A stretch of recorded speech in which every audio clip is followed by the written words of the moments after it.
Hello guys, आपका स्वागत है अपना यूट्यूब चैनल दीपांशु ई क्लासेज में। आज के इस वीडियो में हम लोग बात करेंगे पीईटी परीक्षा 2022 का जो 15 और 16 अक्टूबर को परीक्षा होने वाली है। जो विद्यार्थी परीक्षा देने जा रहे हैं उन विद्यार्थियों के लिए मैं इस वीडियो में डिस्कस करूंगा हिंदी का प्रैक्टिस सेट, जो कि महा मैराथन। इस वीडियो में मैंने आपको पहले ही बताया था कि एक हिंदी का प्रैक्टिस सेट लेकर आने वाला हूँ, जिसमें महा मैराथन मोस्ट इंपॉर्टेंट क्वेश्चन होंगे जो परीक्षा में पूछे जाने की बहुत ही ज़्यादा संभावना है और परीक्षा में पूछे जा चुके हैं पिछली परीक्षाओं में। वही प्रश्न एकदम ऑथेंटिक प्रश्न लेकर आया हूं जो बिल्कुल एक परीक्षा में सीधे पूछे जाते हैं। तो ये जो बुक है, आप लोग जानते हैं अंकित भाटी रोजगार विद अंकित भाटी चैनल पर उनकी एक प्रैक्टिस बुक है, उन्हीं का प्रैक्टिस सेट लेकर मैं इस वीडियो में डिस्कस करने वाला हूं। और बहुत ही मोस्ट इंपॉर्टेंट क्वेश्चन है और हिंदी का महा मैराथन है। अगर आपने पूरा प्रैक्टिस सेट लगा लिया और आप 35 से 40 स्कोर कर पाए तो आप ये मानिए आपकी तैयारी बहुत ही बढ़िया है, आप अच्छी तैयारी कर रहे हैं। अगर आप इससे कम कर पा रहे हैं तो थोड़ा सा आपको इम्प्रूवमेंट करना पड़ेगा। तो चलिए हम लोग स्टार्ट करते हैं आज का प्रैक्टिस सेट। बहुत ही ज़्यादा अच्छा प्रैक्टिस सेट है, तो वीडियो को लाइक कर दें जल्दी से। चैनल पर पहली बार आए हैं तो चैनल को सब्सक्राइब करके रखें और बेल आइकन को प्रेस करके चलिए हम लोग बात करते हैं आज के वीडियो में।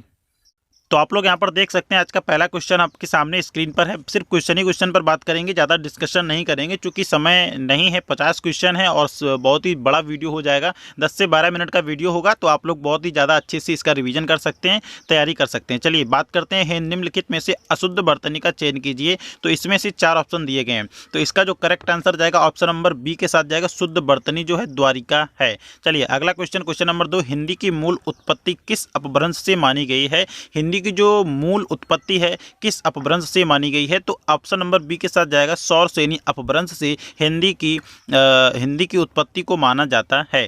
चलिए अगला क्वेश्चन, क्वेश्चन नंबर 3 पर हम लोग यहाँ पर बात करेंगे। क्वेश्चन नंबर 3 आपके सामने, दीप सा मन जल चुका है, यानी कि दीप सा मन जल चुका है, इस पंक्ति में वाचक शब्द कौन सा है? यानी कि इस पंक्ति में कौन सा वाचक शब्द है? तो इसका जो करेक्ट आंसर होगा सा। देखिए ऑप्शन नंबर बी में जो लिखा है सा वाचक शब्द है, इसमें जो वाचक शब्द दिया गया है सा दिया गया है, ऑप्शन नंबर बी के साथ जाएगा। चलिए अगला क्वेश्चन स्क्रीन पर आपके सामने, क्वेश्चन नंबर 4, सा किस वर्ण का शब्द है? सा जो है, सा सीटी वाला जो सा होता है, किस वर्ण का शब्द, किस प्रकार का वर्ण है? तो इसका आपको करेक्ट आंसर बताना है। इसका जो करेक्ट आंसर जाएगा ऑप्शन नंबर सी के साथ जाएगा। तालब्य व्यंजन है, यानी कि सा जो है तालब्य व्यंजन है, तालब्य व्यंजन है। ठीक है, चलिए क्वेश्चन नंबर 5, पवन में कौन सी संधि है? पवन में कौन सी संधि है? तो क्वेश्चन नंबर 5 का जो करेक्ट आंसर जाएगा ऑप्शन नंबर ए के साथ जाएगा, इसमें अयादि संधि है। चलिए अगला क्वेश्चन स्क्रीन पर आपके सामने, शुद्ध बर्तनी को चिन्हित कीजिए। तो क्वेश्चन नंबर 6 में बताया गया शुद्ध बर्तनी को आपको चिन्हित करना है, इसमें से कौन सी बर्तनी शुद्ध है? तो इसका जो करेक्ट आंसर जाएगा ऑप्शन नंबर सी के साथ जाएगा, शूर्पणखा, यानी कि शूर्पणखा जो लिखा है ये बिल्कुल शुद्ध बर्तनी है। बाकी जो लिखे हैं अभ्यंतरित या हिरण्यकश्यपु ये सारे गलत हैं। क्वेश्चन नंबर 7 आपके सामने, चलिए इसमें बताइए करेक्ट आंसर क्या हो जाएगा? निम्नलिखित में से, एक सेकंड का, हाँ चलिए, निम्नलिखित में से कौन सा स्पर्श व्यंजन है? तो इसका करेक्ट आंसर बताना। 7 का ऑप्शन नंबर ए के साथ जाएगा। का, चा, टा, ता और पा ये जो हैं स्पर्श व्यंजन हैं। बाकी जो ऑप्शन में दिए गए वो स्पर्श व्यंजन में नहीं आते हैं। ठीक है, चलिए क्वेश्चन नंबर 8 आपके सामने है। चलिए इसका करेक्ट आंसर बताइएगा। निम्नलिखित में से किस स्थिति में अल्प विराम चिन्ह, जो कॉमा वाला चिन्ह होता है ना, अल्प विराम का चिन्ह होता है, का प्रयोग नहीं किया जाता है? यानी कि किस स्थिति में अल्प विराम का चिन्ह नहीं किया जाता है? तो इसका जो करेक्ट आंसर होगा उसको आपको बताना है। तो इसका जो करेक्ट आंसर जाएगा ऑप्शन नंबर डी के साथ जाएगा, यानी कि हर्ष, विवाद, विस्मय, घृणा आदि भाव व्यक्त करने की स्थिति में अल्प विराम का चिन्ह का प्रयोग नहीं किया जाता है। बाकी तीनों ऑप्शन में जो दिया गया उन सब के साथ अल्प विराम का प्रयोग किया जाता है। चलिए अगला क्वेश्चन, क्वेश्चन नंबर 8 आपके सामने है। यशोदा का संधि विच्छेद करिएगा। यशोदा का संधि विच्छेद क्या होगा? तो आपको यशोदा का संधि विच्छेद बताना है। तो इसका जो करेक्ट आंसर जाएगा ऑप्शन नंबर डी के साथ जाएगा, यशा धन दा। ठीक है, यानी कि ये जो विसर्ग संधि है इसमें यशा धन दा, यानी कि ऑप्शन नंबर डी के साथ इसका करेक्ट आंसर जाएगा। चलिए अगला क्वेश्चन पर हम लोग बात करते हैं। तो चलिए देखिए क्वेश्चन नंबर 10 पर हम लोग बात करते हैं। क्वेश्चन नंबर 10 में क्या लिखा है? निम्नलिखित में से किस विकल्प में से सभी भाववाचक शब्द है? यानी कि कौन से किस विकल्प में सभी शब्द भाववाचक संज्ञा के शब्द हैं? तो इसका आपको करेक्ट आंसर बताना है। क्वेश्चन नंबर 10 का जो ऑप्शन जाएगा ऑप्शन नंबर सी के साथ जाएगा। बुढ़ापा, रसीला, उन्नति, कड़वाहट, ये जितने भी शब्द दिए गए हैं ऑप्शन नंबर सी में सभी एक भाववाचक शब्द की संज्ञा को प्रकट करते हैं। चलिए क्वेश्चन नंबर 11 पर हम लोग बात करते हैं। निम्नलिखित में से कौन सा शब्द ई लगाने से बना स्त्रीलिंग शब्द नहीं है। तो ऑप्शन नंबर बी जो है रानी, इसमें ई लगाने से बना स्त्रीलिंग शब्द नहीं है। चलिए क्वेश्चन नंबर 12 पर बात करेंगे। निम्नलिखित में से किस शब्द में आ उपसर्ग नहीं लगा है? तो कौन सा ऐसा उपसर्ग है जिसमें आ उपसर्ग नहीं लगा हुआ है? तो इसका जो करेक्ट आंसर होगा ऑप्शन नंबर सी के साथ जाएगा, यानी कि अधिकार। अधिकार में अधि उपकरण उपसर्ग लगा हुआ है, बाकी आकाश, आचरण और आरंभ में आ उपसर्ग लगा है, लेकिन अधिकरण में आ उपसर्ग नहीं लगा है, इसमें अधि का अधि उपसर्ग लगा हुआ है। ठीक है, चलिए आगे हम लोग बात करते हैं राज्यपाल में कौन सी संज्ञा है। ठीक, क्वेश्चन नंबर 13 पर बात करेंगे। राज्यपाल में कौन सी संज्ञा दी गई है? तो इसका करेक्ट आंसर आपको बताना है। क्वेश्चन नंबर 13 में जो राज्यपाल में कौन सी संज्ञा है? तो जातिवाचक संज्ञा है। ऑप्शन नंबर बी के साथ इसका करेक्ट आंसर जाएगा। चलिए क्वेश्चन नंबर 14 पर बात करते हैं। तो क्वेश्चन नंबर 14 में दिया गया है वह बहुत अच्छा लड़का है। ठीक है, इस वाक्य में कौन सा सर्वनाम है? क्वेश्चन नंबर 14 का आपको करेक्ट आंसर बताना है। तो क्वेश्चन नंबर 14 का जो करेक्ट आंसर जाएगा ऑप्शन नंबर ए के साथ जाएगा, यानी कि इसका जो वह बहुत अच्छा लड़का है, यह एक निश्चयवाचक संज्ञा है। कौन सी निश्चयवाचक संज्ञा? Option number A is the correct answer. चलिए क्वेश्चन नंबर 15 पर हम लोग बात करते हैं कि निम्न मैं यह जानता हूँ इस वाक्य में मैं भी यह जानता हूँ इस वाक्य में भी शब्द जो दिया गया है, ये जो भी शब्द दिया गया है, इसका कौन सा निपात है? तो इसका करेक्ट आंसर आपको बताना है। अगर आपको किसी प्रकार से क्वेश्चन में डाउट आता है, आप नहीं जानते हैं, तो आप मुझे बताइए। पर्सनली आपको उसी टॉपिक पर एक वीडियो बना के दे दिया जाएगा और उसकी जानकारी डिटेल में आपको दे दी जाएगी। चलिए आगे हम लोग बात करते हैं क्वेश्चन नंबर 15 में क्या लिखा है। क्वेश्चन नंबर 15 का जो करेक्ट आंसर जाएगा ये जाएगा ऑप्शन नंबर डी के साथ, बलदायक निपात। ठीक है, बलदायक निपात है जो भी शब्द का निपात कौन सा है? बलदायक निपात है। चलिए आगे हम लोग बात करते हैं क्वेश्चन नंबर 16 पर। क्वेश्चन नंबर 16 स्क्रीन पर आपके सामने निम्नलिखित में से कौन सा वाक्य परिमाणवाचक क्रिया विशेषण है? तो इसका जो करेक्ट आंसर जाएगा क्वेश्चन नंबर 16 का ऑप्शन नंबर डी के साथ जाएगा, यानी कि रात को कम खाना चाहिए। इसमें परिमाणवाचक विशेषण दिया गया है। चलिए आगे हम लोग बात करते हैं क्वेश्चन नंबर 17 स्क्रीन पर आपके सामने है। तो देखिए यहाँ पर क्वेश्चन नंबर 17, जैसा कि आप लोग देख सकते हैं, निम्नलिखित में से कौन सा स्त्रीलिंग शब्द नहीं है? तो इसमें 4 ऑप्शन दिए गए हैं। आपको 17 का करेक्ट आंसर बताना है कि इसमें कौन सा निम्नलिखित में से स्त्रीलिंग का शब्द नहीं है। तो ऑप्शन नंबर सी जो है दांत जो है स्त्रीलिंग नहीं है, ये पुल्लिंग शब्द दिया गया है। बाकी रात, प्यास, ईक, ये सारे के शब्द स्त्रीलिंग के अंतर्गत आते हैं। निम्नलिखित में से क्वेश्चन नंबर 18 पर बात करेंगे। निम्नलिखित में से कौन सा शब्द स्थितिवाचक अव्यय नहीं है? तो स्थितिवाचक अव्यय जो है ऑप्शन नंबर सी आर पार, यह एक स्थितिवाचक अव्यय नहीं है। चलिए आगे बात करते हैं क्वेश्चन नंबर 19 पर। अकारांत स्त्रीलिंग एक वचन संज्ञा शब्दों को बहुवचन बनाने के लिए उनमें जोड़ा जाता है। जब अकारांत स्त्रीलिंग एक वचन संज्ञा शब्द को बहुवचन बनाने के लिए उसमें क्या जोड़ना चाहिए, क्या जोड़ा जाता है? तो ये जो ऑप्शन नंबर सी में शब्द दिया गया है ए, इसी को जोड़ा जाता है, तब ये अकारांत शब्द को बहुवचन बनाने के लिए प्रयोग किया जाता है।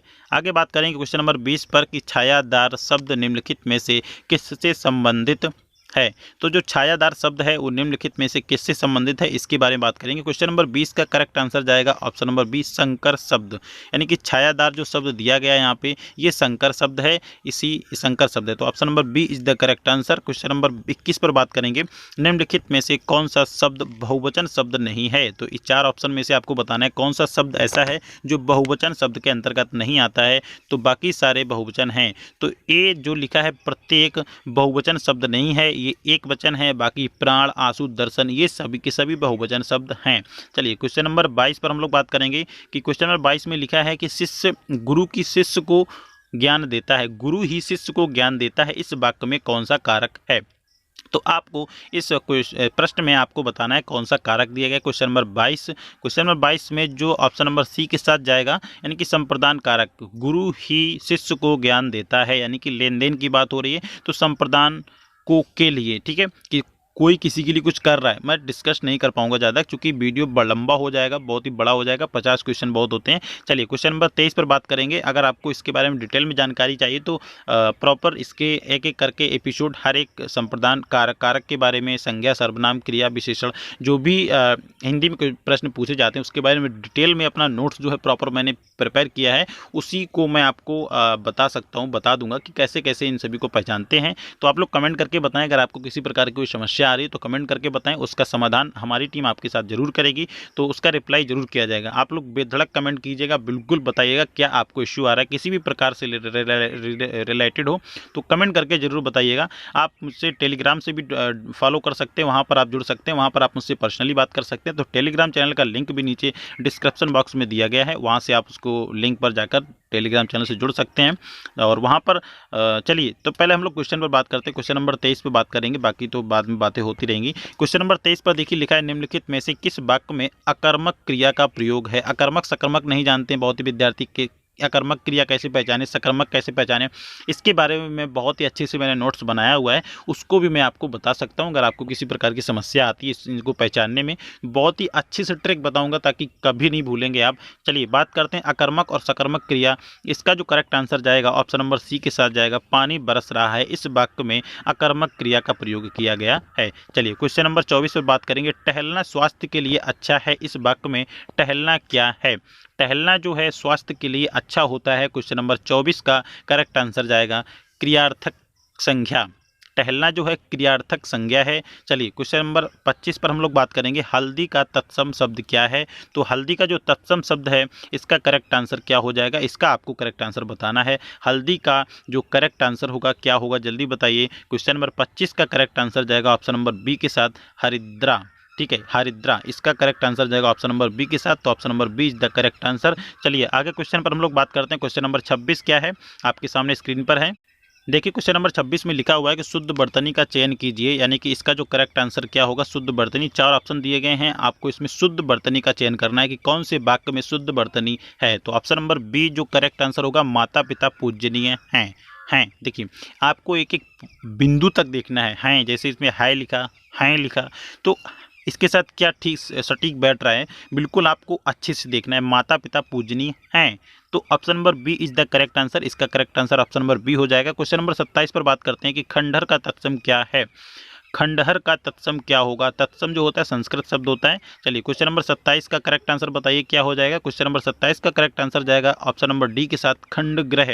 इसका जो तत्सम शब्द होगा खंडग्रह होगा, बाकी सभी तत्सम दिए गए हैं, तो option number D is the correct answer. चलिए क्वेश्चन नंबर 28 पर हम लोग बात करेंगे। क्वेश्चन नंबर 28 में लिखा हुआ है कि शब्दों के अंत में लगाने वाले अक्षर व अक्षर समूह को क्या कहते हैं। शब्दों के अंत में लगाए जाने वाले अक्षर या अक्षर समूह को क्या कहते हैं। तो जो शब्दों के अंत में लगता है आप सभी लोग जानते हैं उसको क्या कहते हैं, तो उसका जो करेक्ट आंसर जाएगा ऑप्शन नंबर बी के साथ जाएगा। क्वेश्चन नंबर 28 का करेक्ट आंसर होगा ऑप्शन नंबर बी, प्रत्यय। शब्दों के अंत में प्रत्यय लगते हैं और आगे जो लगता है उपसर्ग लगते हैं। ठीक है, शब्दों के आगे जो लगता है उसे उपसर्ग बोलते हैं, शब्दों के बाद में जो लगता है उसको प्रत्यय बोलते हैं। क्वेश्चन नंबर 29 के बारे में बात करेंगे, निम्नलिखित में से किस शब्द में प्रत्यय शब्द का प्रयोग नहीं किया गया है। तो इसका करेक्ट आंसर आपको बताना है। 29 का करेक्ट आंसर जाएगा ऑप्शन नंबर डी के साथ, यानी कि प्रबल। प्रबल में किसी भी प्रकार का प्रत्यय नहीं लगा हुआ है। ठीक है, चलिए आगे हम लोग बात करें क्वेश्चन नंबर 30।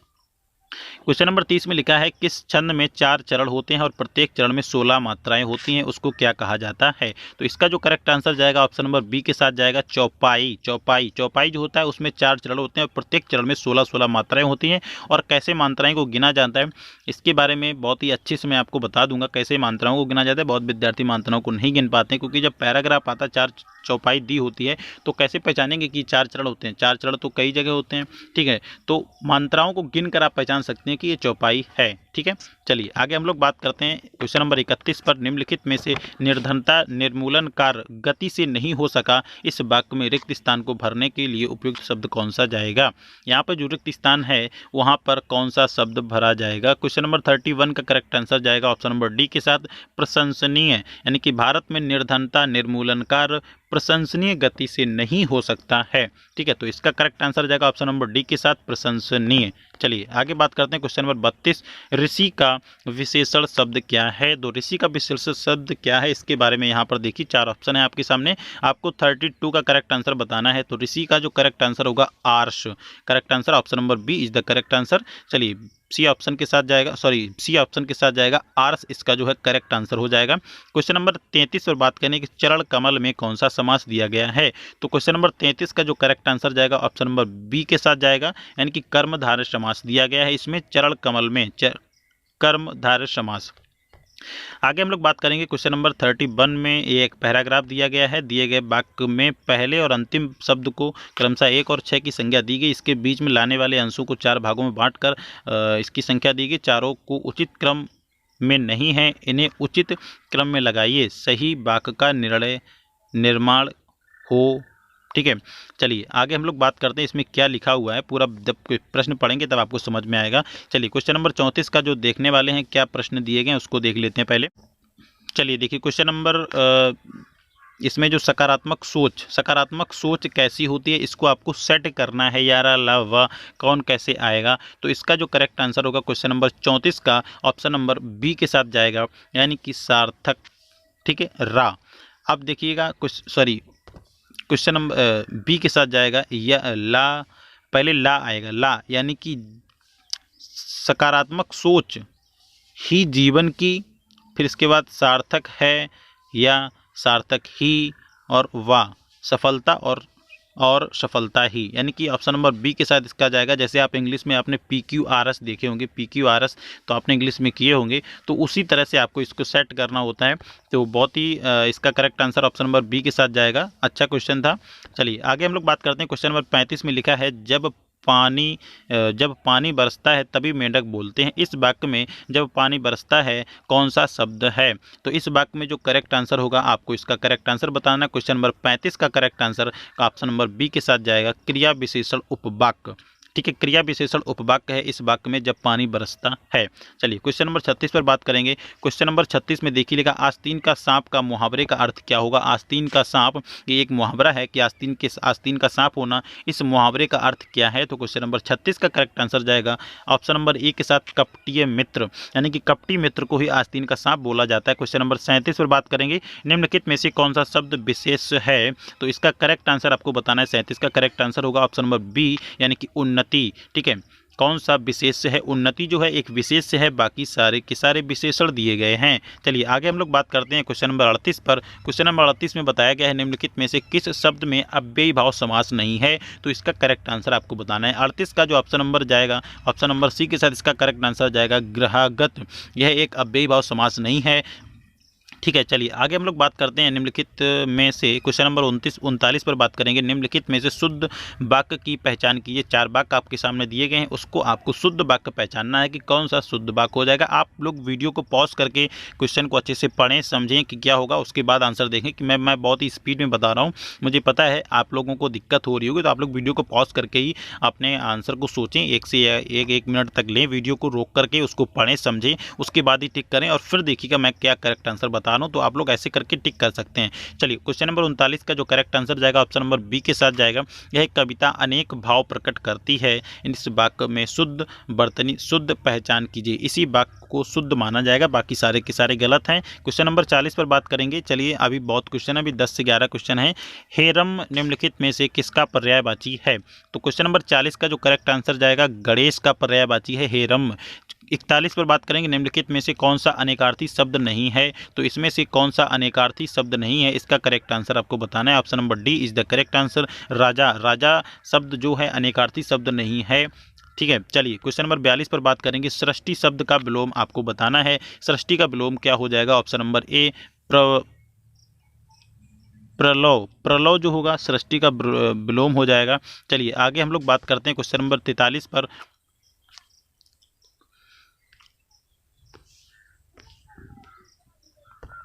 देखिए क्वेश्चन नंबर 43 में दिया गया है कि वृद्धि शब्द के उपयुक्त विलोम का चयन कीजिए। वृद्धि शब्द में उपयुक्त विलोम का चयन कीजिए, तो क्वेश्चन नंबर 43 का करेक्ट आंसर होगा हास। ठीक है, वृद्धि का विलोम होता है हास।